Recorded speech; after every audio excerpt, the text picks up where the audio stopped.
Salut à tous, j'espère que vous allez bien et que vous appréciez de plus en plus le contenu diffusé sur cette chaîne. Eh bien, c'est reparti pour une vidéo pratique dans laquelle il sera question pour moi de vous montrer 3 astuces hyper simples pour faire la balance des blancs. Mais avant ça, vous devez savoir qu'en extérieur, la lumière change de couleur en fonction du moment de la journée et de la couverture nuageuse. En effet, lorsque le ciel est dégagé, la lumière a une teinte orangée. On parle alors de lumière chaude. Mais lorsque le temps est couvert, pluvieux ou brumeux, la lumière a une teinte bleue.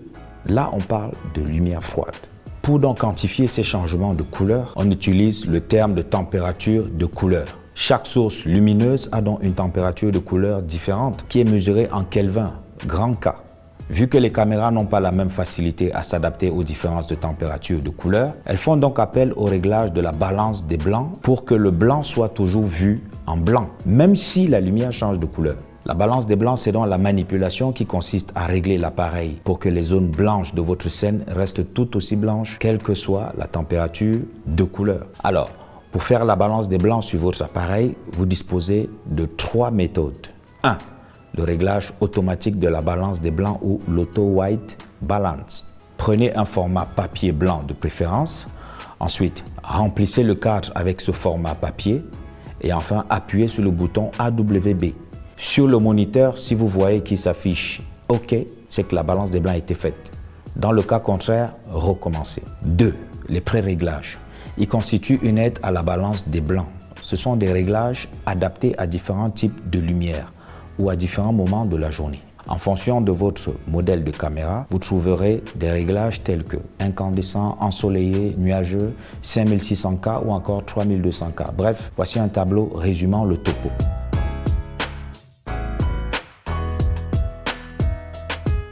Maintenant, allons sur la caméra et activons les presets ou pré-réglages.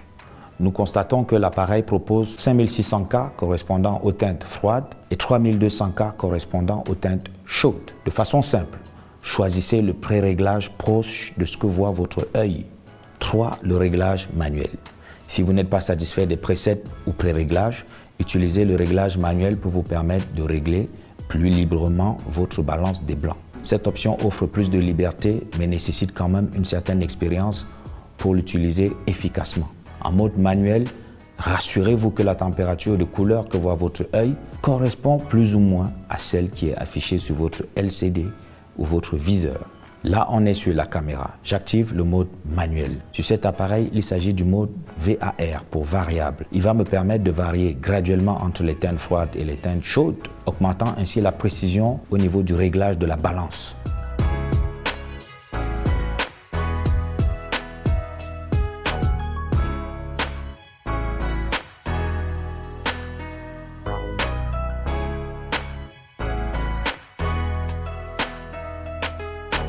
Vous connaissez à présent l'essentiel sur la température de couleur et le réglage de la balance des blancs. Si vos vidéos présentent encore une teinte différente de ce que voit votre œil, eh bien, vous savez quoi faire pour rattraper les choses.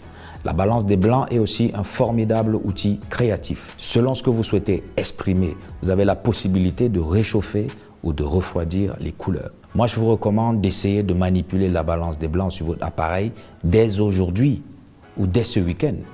C'est le meilleur moyen d'intégrer cette notion. Quant à vous, laissez-moi vos commentaires, vos avis, vos questions. Partagez la vidéo parce que plein de gens en ont besoin. Et n'oubliez pas, on reste ensemble.